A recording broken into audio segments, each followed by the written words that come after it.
지금 우리나라의 모든 빚이 3천조를 돌파했습니다. 대한민국이 아니라 대한빚국이네. 안녕하세요. 재테크 읽어주는 파일럿입니다. 현재 우리나라의 경제 상황이 굉장히 좋지 않습니다. 특히 우리나라의 대출, 빚이 무려 3천조를 돌파했는데요. 이게 과연 좀 우리가 그냥 넘어갈 문제인가 싶어서 제가 오늘 한번 내용을 준비해봤고요. 이것과 더불어서 부동산이 어떤 연계가 있는지 그 부분에 대해서도 한번 같이 알아보도록 하겠습니다. 화면을 통해서 같이 공부해 보시죠. 우리나라가 원래는 대한민국이잖아요. 근데 이제는 대한빚국으로 불러야 되지 않을까, 그 정도로 빚이 굉장히 늘어났습니다. 모든 빚을 합치자 3천조가 넘었는데요. 그리고 진짜 문제는 코로나 이후에 빚이 최대폭으로 증가를 하고 있습니다. 원래 코로나 때도 굉장히 많이 늘었습니다. 근데 그건 굉장히 특수한 상황인 거죠. 전 세계적인 질병으로 인한 특수한 상황인데, 지금은 이제 코로나가 발생한 지 한 4년 정도 지났는데 최대폭으로 또 증가를 하고 있습니다. 어떤 분야의 빚이 가장 늘었나, 뭐 때문에 이렇게 빚이 증가를 하고 있나, 원인을 알면은 우리가 좀 해결책이 나오겠죠. 이 엄청난 빚의 원인은 바로 주택담보대출의 증가입니다. 주택담보대출이 이제 집을 살 때 담보로 빌리는 대출, 우리가 흔히 말해서 주담대라고 부르는데요. 주택담보대출이 굉장히 증가했습니다. 2분기에만 무려 44조 원이 늘었거든요. 이 말은 빚을 내서 집을 사는 사람들이 굉장히 늘었다라고 보시면 되고요. 빚을 내서 집을 사는 사람들이 늘었다는 말은 집값이 올라갔다는 뜻입니다. 서울 아파트 가격이 지금 오르고 있죠. 그래서 대출로 집 산 사람들이 대폭 증가했다라고 우리가 지금 역으로 한번 알아볼 수가 있는 거고요. 현재는 이 분위기가 수도권까지 좀 확산될 조짐을 보이고 있습니다. 그래서 수도권의 집값도 지금 좀 꿈틀꿈틀 하고 있는 상황인데, 이대로 놔두면은 수도권의 집값도 상승세로 돌아설 확률이 굉장히 높겠죠. 이렇게 된 이유에는 두 가지 이유가 있습니다. 첫 번째는 우리가 상반기 때 신생아 대출이라고 하면서 대출을 무려 27조 원 가량 풀었습니다. 대출을 푸니까 어떻게 돼요? 당연히 집을 사는 수요가 늘어나게 됐죠. 두 번째 이유가 바로 이 스트레스 DSR을 연기했기 때문에 그렇습니다. 우리가 스트레스 DSR을 원래는 7월 달에 하기로 했었죠. 그런데 불과 일주일 남겨두고 갑자기 이걸 2달 정도 연기를 했습니다. 그 이유가 이제 자영업자 대출과 좀 연계가 돼서 자영업자들이 좀 위험하기 때문에 대출을 미룬 건데, 그 역효과로 이제 주택에 대한 수요가 좀 살아난 거죠. 왜냐면 이 스트레스 DSR이 적용이 되면 대출 한도가 줄어든대. 그러면 우리 그거 되기 전에 집 사자 이러면서 저 스트레스 DSR이 실행되기 전에 집을 사려는 수요가 좀 몰린 겁니다. 그래서 실은 이 수요는 미래의 수요까지 좀 끌어온 수요거든요. 그래서 이게 좀 좋은 현상은 아닙니다. 우리가 이제 좀 차근차근 집을 사는 사람들이 나눠져 있어야 되는데, 한쪽으로 좀 끌어와서 사다 보면은 당연히 집값이 올라갈 수밖에 없는 거죠. 그러다 보니까 이제 6월 달에 서울 아파트 매매 거래 건수가 7,496건, 제가 5,000건 이상 넘어가면은 좀 유의미한 건수다. 이건 좀 우리가 눈여겨봐야 된다.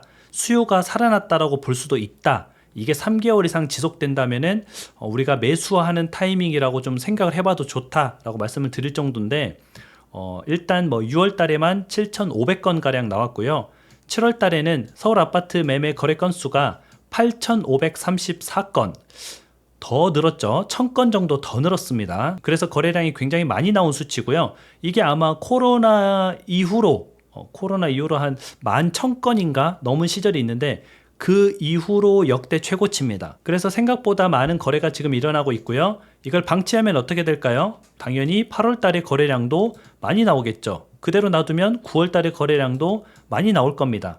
그래서 이거를 이제 그동안은 대출 관련해서 좀 경기를 살리기 위해서 집값을 포기하는 그런 행태를 좀 취했다면은, 금리 같은 경우도 자영업자나 기업을 살리기 위해서 좀 금리를 올리지 않고 저금리를 유지하면서 집값을 좀 포기한 면이 있었거든요. 그러다 보니까 집값 쪽에서 이제 반응이 오게 된 거고요. 가만히 놔두면 이 집값이 수도권으로 번지고, 수도권에서 번진 집값이 지방으로 번지면서 다시 한번 이제 집값이 올라가겠죠.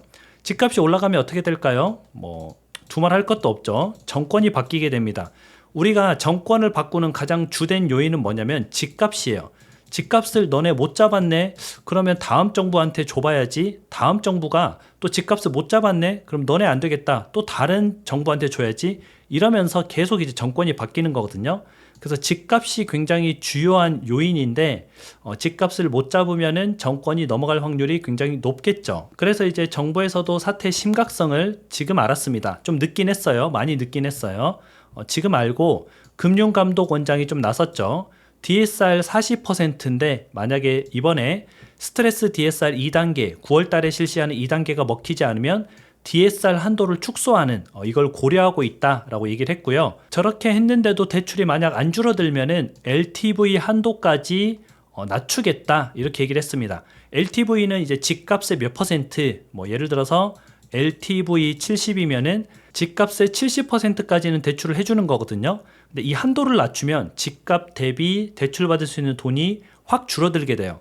뭐 이거는 이제 금융감독원에서 할 수 있는 조치이기 때문에 실행하기가 조금 쉽겠죠. 뭐 이 한도를 60 뭐 이렇게 낮추면 대출 금액이 대략 뭐 한 5천에서 1억 정도 줄어듭니다.